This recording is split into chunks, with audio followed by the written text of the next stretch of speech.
Market Mantra. Market Mantra. Market Mantra. Market Mantra. Market Mantra.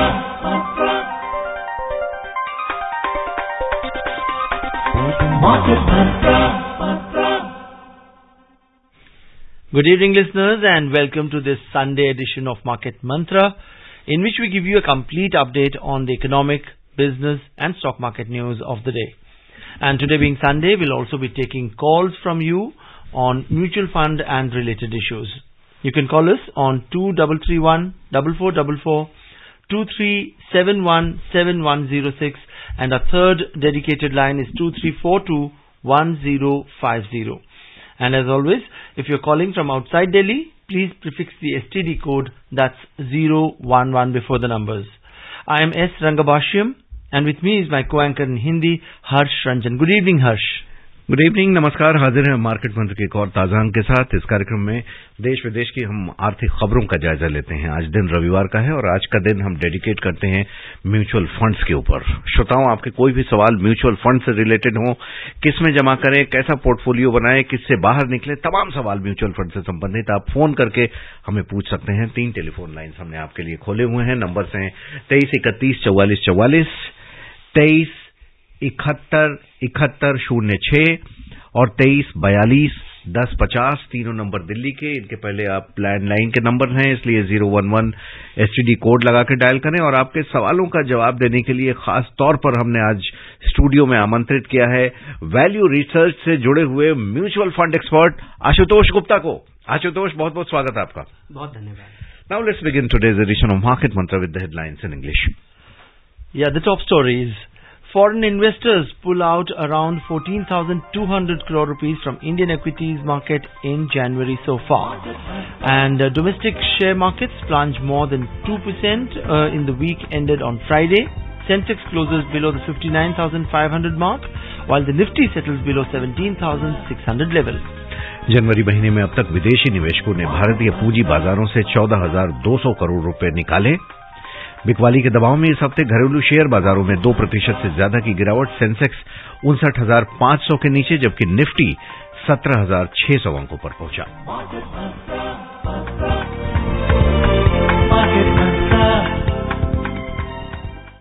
पहली खबर भारतीय बाजारों में एफपीआईज की भागीदारी की। जनवरी महीने में अब तक विदेशी निवेशकों ने भारतीय पूंजी बाजार से करीब 14,200 करोड़ रुपए निकाले हैं। आंकड़ों के मुताबिक विदेशी पोर्टफोलियो निवेशकों ने 17,023 करोड़ रुपए इक्विटी बाजार से निकाले, जबकि 736 करोड़ रुपए डेट मार्केट से निकाले। 123 करोड़ रुपए विदेशी निवेशकों ने हाइब्रिड मार्केट से निकाले हैं। दूसरी तरफ विदेशी निवेशकों ने भारतीय बाजारों में इस महीने अब तक 3,685 करोड़ रुपए का निवेश भी किया। इस तरह भारतीय पूंजी बाजार से कुल निकासी जनवरी महीने में अब तक 14,196 करोड़ रुपए की रही है। इससे पहले दिसंबर में निवेशकों ने 9,171 करोड़ रुपए, जबकि नवंबर में एक बहुत बड़ी रकम 33,847 करोड़ रुपए भारतीय पूंजी बाजार में लगाए थे। और आज के पहले कॉलर भी जुड़ गए हैं, रंगा। Yeah, exactly. And let's start taking phone calls. And joining us first is Gaurav from Ghaziabad in Uttar Pradesh. Good evening, Gaurav, and welcome to Market Mantra. Good evening, everybody. Happy Independence Day. Happy Republic Day. Yes. Thank you.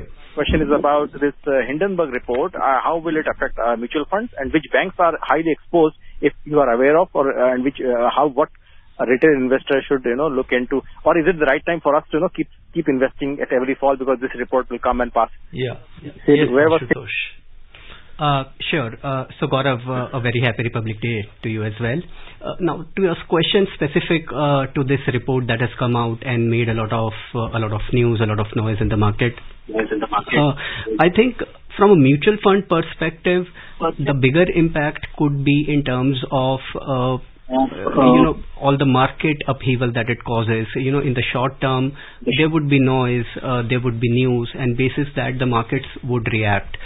A lot of mutual funds, most of them in fact do not have any significant exposures to the stocks of the specific group in question.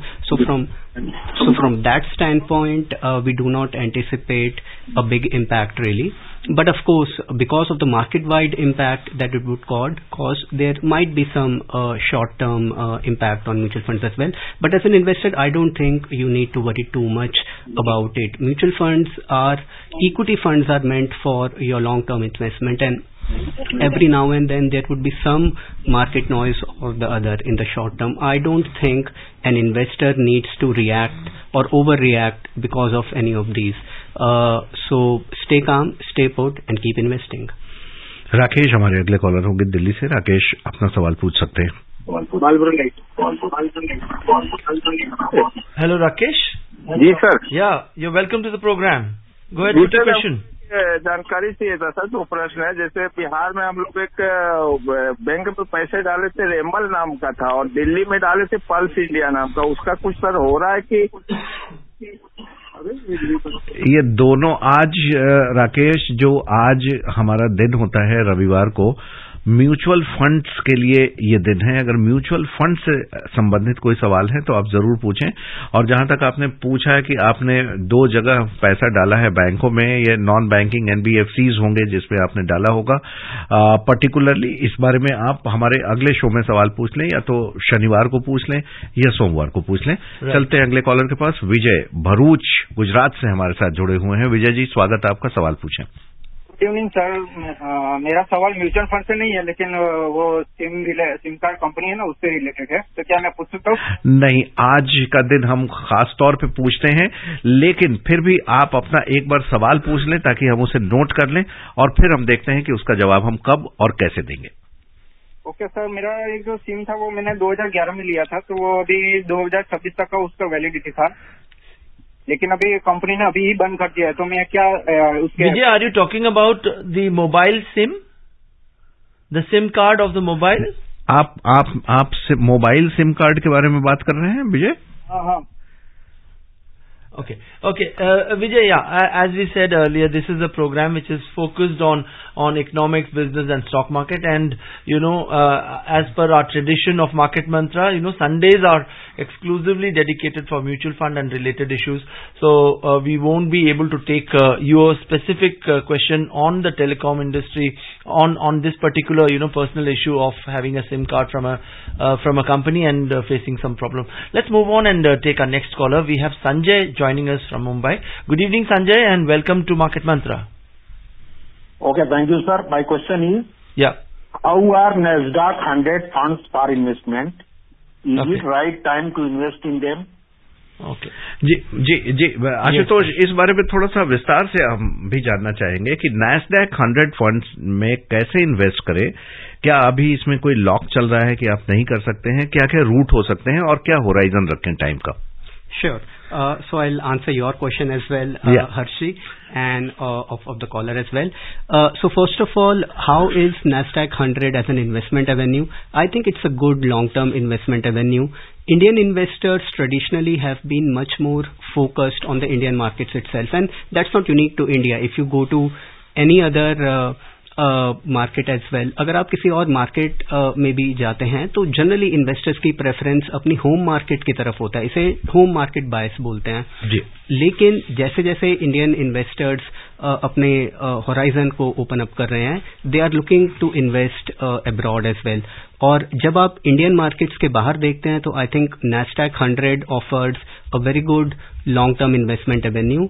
It is home to some of the most well managed technology, broadly non-financial companies which are there across the globe, and these are primarily listed in US, but these companies have very well diversified businesses across the globe. So by investing in NASDAQ, you broadly get a business exposure which is relevant across the globe. Now, last 1 year has not been so good for these companies, and particularly NASDAQ 100 as an index, but I don't think that takes away anything from the long-term potential of this index. or the companies that are part of it. So that's why I think investors should invest. Regarding the timing thing, I would say that don't think too much about whether this is the right time. Like any other equity investment, you should spread it across over a long-term horizon. So keep doing your SIP in this as well, like you would do with any other equity fund.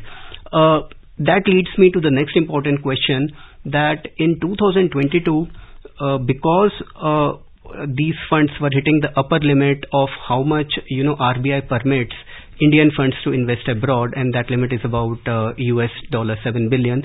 Indian mutual funds was close to hitting that limit, and that's why RBI had put a moratorium on these funds to accept fresh investments. But over the course of the year, as the markets corrected, particularly Nasdaq 100 corrected sharply, and there were also redemptions witnessed by funds investing in almost 10% gira hai. Ji, because of that, RBI permitted these funds to start accepting investment up to the limit, which opened up because of the redemption. So many of these funds started accepting investments again. And then there are others like a Kotak Nasdaq fund, which has been open through this while, and it continues to be open for then investment. Motilal का fund बीच में पहले बंद हो गया था, उन्होंने अब दोबारा से इन्वेस्टमेंट्स को एक्सेप्ट करना शुरू किया है. तो आप इन फंड्स को जरूर देख सकते हैं नैस्डैक 100 में इन्वेस्ट करने के लिए. इसके अलावा म्यूचुअल फंड्स के बाहर आपके पास विकल्प है कि आप खुद नैस्डैक 100 इंडेक्स में या बाहर जो नैस्डैक 100 की ETFs हैं आप उनमें इन्वेस्ट कर सकते हैं. जो गवर्नमेंट की LRS स्कीम है, लिबरलाइज्ड रेमिटेंस स्कीम, उसके अंडर हर एक भारतीय को अलाउड है कि वो बाहर डायरेक्टली इन्वेस्ट कर सके, तो आप उस लिमिट को भी यूज कर सकते हैं. बहुत सारे स्टॉक ब्रोकर्स आपको आजकल ये फैसिलिटेशन देते हैं कि आप किसी एक्सटर्नल इंटरनेशनल स्टॉक ब्रोकर के साथ टाई अप के थ्रू आप डायरेक्टली भी इन्वेस्ट कर पाएं. रत्नाकर मुंबई से हमारे साथ हैं. रत्नाकर जी, स्वागत, आपका सवाल पूछ लें आप. हेलो, नमस्कार. नमस्कार सर, मैं ये पूछना चाहता हूँ कि न्यू कस्टमर जो हैं, जो म्यूचुअल फंड में पैसा लगाना चाहें, तो वो तरीका क्या है? क्योंकि बैंक में हम अभी गए थे तो उन्होंने ये बोला था आप इसके अलावा भी म्यूचुअल फंड खरीद सकते हैं, तो इसके बारे में हमें जानकारी नहीं थी.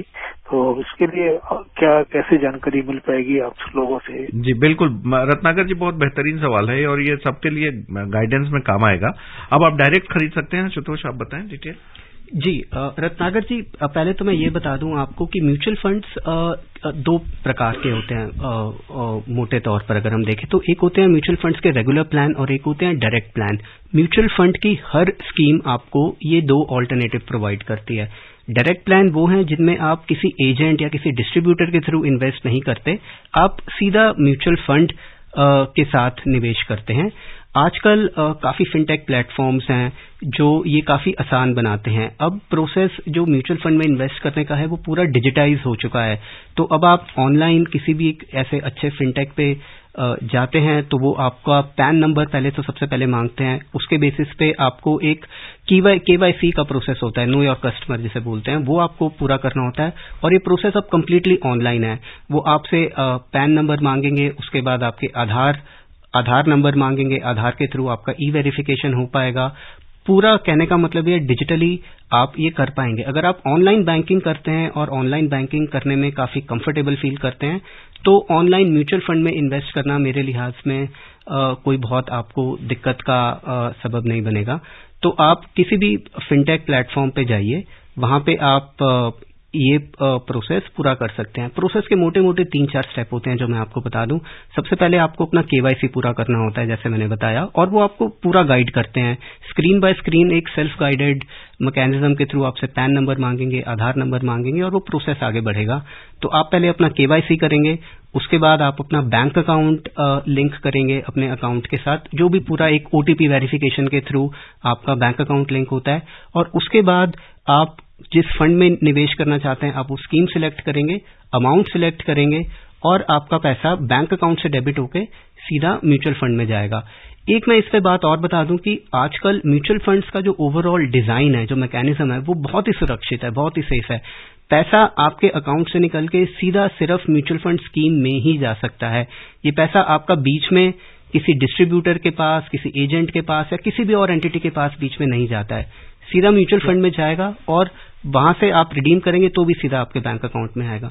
But Ashutosh, just I wanted to bring in this point that common investors, our listeners should be aware of fraudulent websites or fraudulent apps as well, isn't it? Like we should be cautious about them. So आप मेरे लिहाज में मैं आपको यही suggest करूंगा कि कुछ पॉपुलर फिनटेक एप्स हैं, आप उन्हीं के थ्रू रहिए. आप जैसे कि एक काफी फेमस फिनटेक ऐप है ग्रो, कुवेरा, ईटी मनी. आप फेमस वाली जो बड़ी अच्छी फिनटेक एप्स हैं आप उन्हीं में. ठीक है, बहुत सारे फिनटेक एप्स हैं, वो पता कर सकते हैं.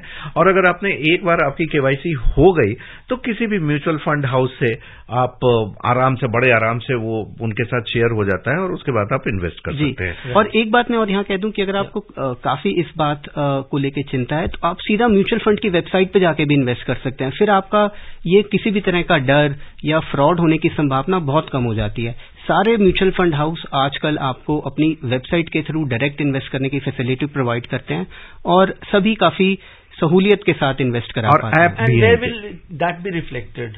जो भी वो इन्वेस्टमेंट करेंगे वो कहाँ रिफ्लेक्ट होगा, वो उसी वेबसाइट में उसी म्यूचुअल फंड में जाकर देख पाएंगे उनकी होल्डिंग्स. वो वहां भी देख सकते हैं. उसके अलावा जो म्यूचुअल फंड के रजिस्ट्रार एंड ट्रांसफर एजेंट हैं कैम्स और कार्वी, आप उनकी वेबसाइट पे जाके अपना ईमेल डाल के अपनी स्टेटमेंट फेच कर सकते हैं. वो बहुत ही कन्वीनियंट तरीका है. आप वहां जाके अपना ईमेल आईडी डालिए जो आपने अपनी इन्वेस्टमेंट पे मैप किया हुआ है और उसी ईमेल आईडी पे आपको एक कॉमन अकाउंट स्टेटमेंट ईमेल हो जाएगी. उसमें करीब 2 से 5 मिनट में आपको वो स्टेटमेंट आ जाती है जिसमें आपके तमाम जितने भी म्यूचुअल फंड कंपनीज में इन्वेस्टमेंट है एक स्टेटमेंट में सारी इन्वेस्टमेंट्स आपको दिखती हैं. Right. Let's move on and take our next caller. We have Ashok Gupta joining us from Bahadurgarh in Haryana. Good evening, Mr. Gupta. And what's it that you'd like to talk about? Sir, namaskar. Good evening. Yeah, good evening. Go ahead, put your question. Sir, मैं ये जानना चाह रहा था 2 लाख रुपए मुझे investment करने हैं म्यूचुअल फंड में, तो अभी क्या सही समय है म्यूचुअल फंड में पैसा डालने के लिए? और मेरा होराइजन रहेगा 2 से 5 साल का, 3 से 5 साल का. और मेरा जो मकसद है, मेरी जो सोच है उसके हिसाब से मुझे इक्विटी लिंक फंड में डालना है. जी, आप लमसम में इन्वेस्ट करने का सोच रहे हैं? मेरे को अशोक जी, पहले तो मैं आपको ये बता दूं कि आपका जो ये समय है ये एक बहुत लंबी अवधि के लिए आप पैसा नहीं इन्वेस्ट करना चाह रहे हैं. 3 से 5 साल एक मीडियम टर्म होराइजन है. मेरी राय आपको ये रहेगी कि आप थोड़ा ही पैसा इक्विटी में डालें. आप अपना सारा पैसा इक्विटी लिंक में ना डालें. तो आप जैसे कंजर्वेटिव हाइब्रिड फंड्स हैं या इक्विटी सेविंग्स फंड्स हैं जो करीब आपका 25% से लेके 1/3 तक पैसा इक्विटी में डालते हैं. बाकी पैसा आपका डेट इंस्ट्रूमेंट्स में, फिक्स्ड इनकम इंस्ट्रूमेंट्स में रहता है. मुझे लगता है कि आपके इस होराइजन के लिए प्योर इक्विटी फंड शायद थोड़े रिस्की हो सकते हैं. तो एक तो मैं आपको ये सलाह दूंगा. दूसरा, मैं इन फंड्स में भी, हालांकि इनमें इक्विटी एक काफी लिमिटेड एक्सपोजर है, आप फिर भी अपना पैसा थोड़ा सा स्प्रेड करिए, कुछ महीनों पे स्प्रेड करिए. एक साथ आप 2 लाख रुपए जो आपकी राशि है एक साथ मत इन्वेस्ट करिए. आप अगले 4 से 6 महीने में इसको बराबर बांटकर हर महीने में इन्वेस्ट करिए. तो मुझे लगता है कि ये आपके लिए लाभदायक होगा. मोहन हमारे साथ हैं, ग्वालियर से जुड़े हुए. मोहन जी, आप अपना सवाल पूछ लें म्यूचुअल फंड के बारे में. मार्केट मंत्रा टीम को नमस्कार. नमस्कार. मेरा एक्सपर्ट से सवाल है कि हमारी रेगुलर एसआईपी म्यूचुअल फंड में जा रही है. अभी जिस प्रकार किसी अडानी ग्रुप के वजह से मार्केट मेल डाउन हो रहा है, इसका बेनिफिट उठाने के लिए अगर हमें एडिशनल अमाउंट इन्वेस्टमेंट करना चाहिए तो हमारा way of approach mutual fund की तरफ एडिशनल अमाउंट के लिए किस प्रकार से होना चाहिए? Thank you. देखिए Mohan ji, generally mutual funds एक लंबी अवधि के इन्वेस्टमेंट व्हीकल हैं और बहुत ज्यादा, जैसे आपने कहा कि एक मार्केट में कुछ मूवमेंट है उससे आप लाभ उठाना चाहते हैं, ये एक थोड़ा अपॉर्चुनिस्टिक स्टाइल ऑफ इन्वेस्टमेंट है. बहुत सारे आम निवेशकों के लिए ये बहुत ज्यादा रिकमेंडेड नहीं होता है, क्योंकि देखिए मार्केट का शॉर्ट टर्म में क्या बिहेवियर रहेगा ये कहना बड़ा मुश्किल होता है. मार्केट यहाँ से ऊपर जाएगा, यहाँ से नीचे जाएगा, ये कोई भी आपको बहुत ही कॉन्फिडेंस के साथ नहीं कह सकता है. हाँ, लॉन्ग टर्म में ये जरूर काफी लाभदायक होते हैं. तो मोस्ट इन्वेस्टर्स के लिए हम यही सलाह देते हैं कि आप एक मंथ ऑन मंथ अपने एसआईपी के थ्रू निवेश करते रहिए. मार्केट में कुछ बीच में नॉइज आएगी, मार्केट में उतार चढ़ाव आते रहेंगे. आप अपना पैसा लगातार SIP के थ्रू लगाते रहिए। कुछ निवेशक ऐसे होते हैं कि जो थोड़ा और एक्टिवली अपने पोर्टफोलियो को मैनेज करना चाहते हैं, थोड़ा ज्यादा अपॉर्चुनिस्टिक वे में इन्वेस्ट करना चाहते हैं, जैसा कि आपने एक इंटरेस्ट शो किया है। उसके लिए मैं आपको मैक्सिमम यही सलाह दूंगा कि आप एक छोटा अमाउंट अपने टोटल इन्वेस्टमेंट पोर्टफोलियो में से 5-10% का अगर आप ये अपॉर्चुनिस्टिक इन्वेस्टमेंट के लिए रखना चाहते हैं तो आप कार्व आउट करें। बाकी अपना 90-95% पैसा आप एक रेगुलर इन्वेस्टमेंट के थ्रू SIP के थ्रू इन्वेस्ट करते रहें, जिससे कि अगर आपकी कॉल कभी गलत भी हो जाए तो आपको बहुत ज्यादा नुकसान ना उठाना पड़े उस वजह से। तो आप अपना 5-10% पैसा अलग करिए, और जब जब भी मार्केट में ऐसा कोई खास गिराव आए, 5-10% की मार्केट में करेक्शन हो, तो आप इस एलोकेशन में से कुछ पैसा मार्केट में डाल सकते हैं। तो आप इस तरह का कुछ अपना एक मेथड फॉलो करिए, लेकिन डिसिप्लिन इसमें बहुत जरूरी है, क्योंकि कभी कभी ऐसा होगा कि आपको ऐसा लगेगा कि मार्केट बहुत गिरी हुई है, ये बहुत अच्छी अपॉर्चुनिटी है, आप एक बहुत ज्यादा अमाउंट अगर कमिट कर देंगे और उसके बाद अगर मार्केट आपके मुताबिक नहीं चलती है तो आप काफी परेशानी में भी आ सकते हैं। Right. तो एक डिसिप्लिन के साथ ये मेथड फॉलो करिए, अदरवाइज आप इसको इग्नोर करिए और SIP के थ्रू लगातार अपना पैसा लगाते रहिए। Yeah. Abhishek joins us next from Delhi. Good evening, Abhishek, and welcome to Market Mantra.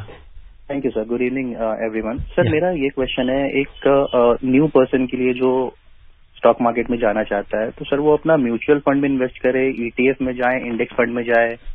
और म्यूचुअल फंड में सर हमारा ये है कि हम उनको जो भी हमारे चार्जेस है वो हम पे कर रहे हैं, लेकिन अगर वो इंडेक्स को क्रॉस नहीं कर पा रहे, अगर हमें रिटर्न उस बेसिस पे नहीं दे पा रहे हैं, तो आपका क्या रिकमेंडेशन होगा? आशुतोष जी अभिषेक, पहले मैं आपका जो पहला सवाल था कि म्यूचुअल फंड में करें या इंडेक्स में या ETF में, देखिए सभी अच्छे विकल्प हैं। ये तीनों ही एक पूल्ड इन्वेस्टमेंट व्हीकल हैं। म्यूचुअल फंड्स में आपका पैसा कोई फंड मैनेजर एक्टिवली मैनेज करता है। एक फंड मैनेजर डिसाइड करता है कि पोर्टफोलियो में कौन से स्टॉक्स खरीदे जाएं या बेचे जाएं और कब। तो ये एक इन्वेस्टमेंट टीम लेड अप्रोच होती है। इंडेक्स फंड्स और ETFs पैसिवली मैनेज्ड प्रोडक्ट्स हैं। पैसिवली मैनेज का मतलब इनमें कोई व्यक्ति या कोई इन्वेस्टमेंट टीम नहीं डिसाइड करती कि कौन से स्टॉक खरीदे जाएं और कौन से बेचे जाएं। ये आमतौर पर एक इंडेक्स चूज करते हैं, जैसे कि निफ्टी 50 या BSE सेंसेक्स या BSE 500। बड़े सारे ऐसे इंडेक्स हैं जिनके ऊपर आज की डेट में आपको फंड्स मिल जाते हैं। तो वो सिंपली जो उस इंडेक्स के कॉन्स्टिट्यूएंट्स होंगे, जो उस इंडेक्स में स्टॉक्स होंगे, उनमें आपका पैसा लगाएंगे। और क्योंकि इनमें कोई एक्टिव मैनेजमेंट नहीं है, कोई फंड मैनेजर नहीं डिसाइड कर रहा, तो ये लो कॉस्ट विकल्प हैं। तो ये सारे ही अच्छे विकल्प हैं। आप पैसिव में भी लगा सकते हैं, एक्टिव में भी। ETF भी एक पैसिव है। एक इंडेक्स और ETF में फर्क ये होता है कि ETF आप स्टॉक की तरह खरीदते और बेचते हैं। मोटा मोटा अगर मैं आपको फर्क समझाऊं, वो उनमें खर्चा और भी कम होता है और आप एक शेयर की तरह स्टॉक मार्केट में उसकी यूनिट्स खरीदते हैं और बेचते हैं, और इसके लिए आपके पास एक स्टॉक ब्रोकिंग अकाउंट और डीमैट अकाउंट होना जरूरी है। जबकि इंडेक्स फंड आप किसी और म्यूचुअल फंड की तरह सीधा म्यूचुअल फंड से या किसी डिस्ट्रीब्यूटर या एजेंट के थ्रू भी खरीद सकते हैं। तो ये सारे विकल्प अच्छे हैं। आपका दूसरा क्वेश्चन ये था कि अगर फंड मैनेजर बीट नहीं कर पा रहे और उनकी एक्सपेंसेस हैं, तो क्या एक्टिव मैनेजमेंट की तरफ जाना भी चाहिए? देखिए, ये आज के दिन एक बड़ा सवाल है। काफी लोग ये क्वेश्चन पूछ रहे हैं, एनालाइज कर रहे हैं। अभी स्थिति ये है कि लार्ज कैप जो सेगमेंट है मार्केट का, उसमें ऐसा है कि म्यूचुअल फंड्स, एक्टिव फंड्स को परेशानी है बीट करने में।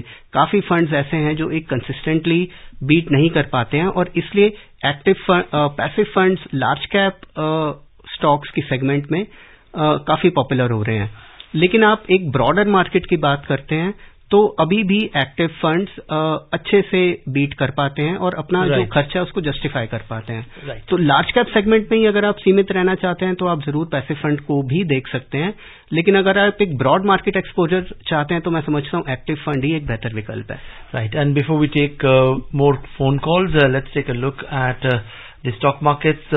The key domestic stocks plunged more than 2% in the holiday shortened week ended on Friday. The BSE Sensex finished below the 59,500 mark, while the NSE Nifty settled near 17,600 level.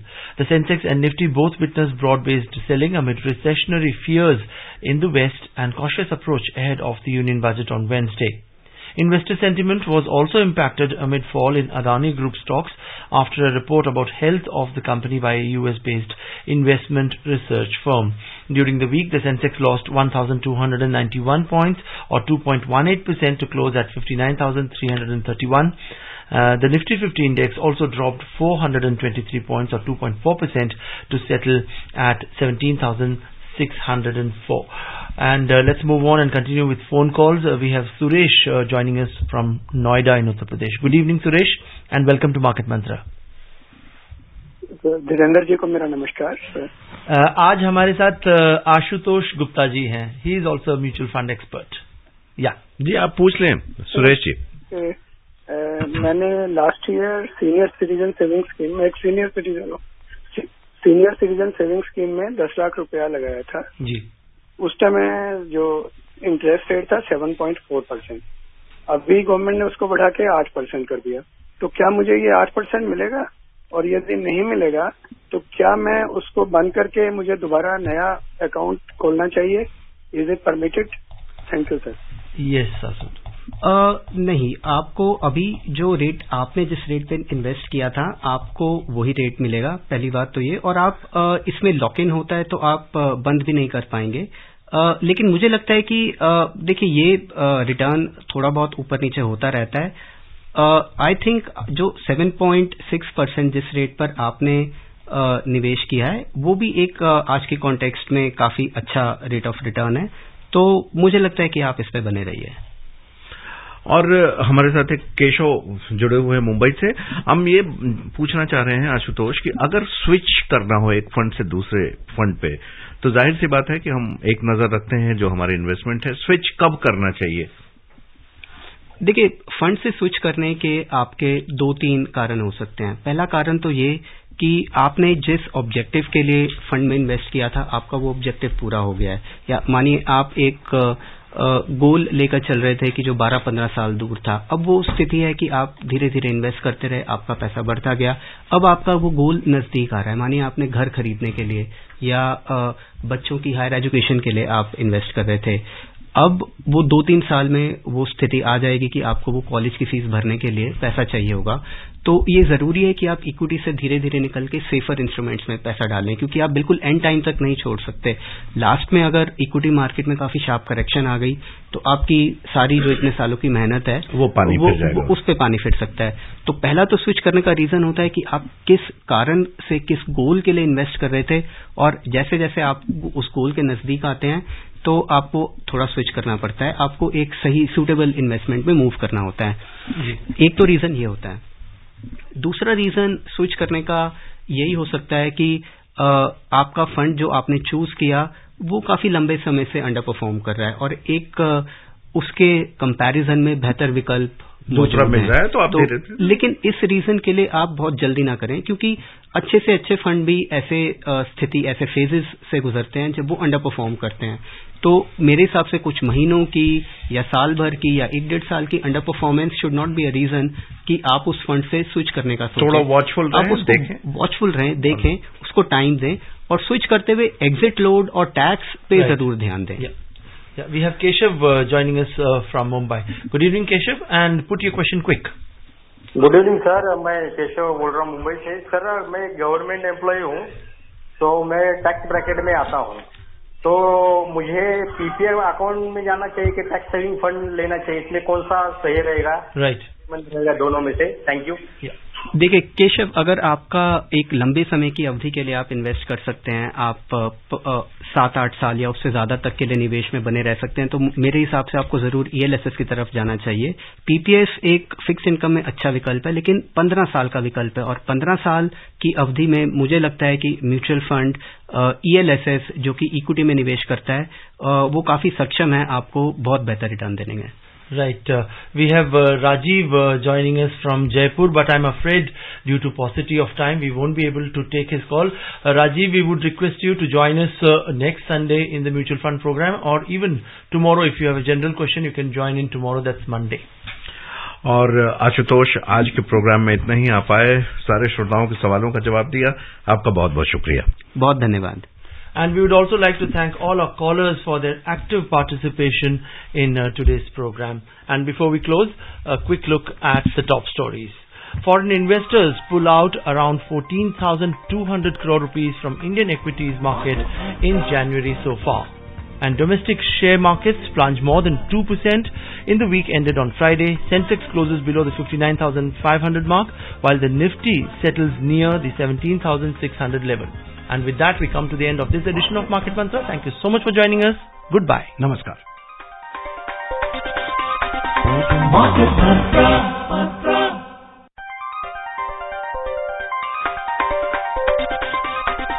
Market Mantra.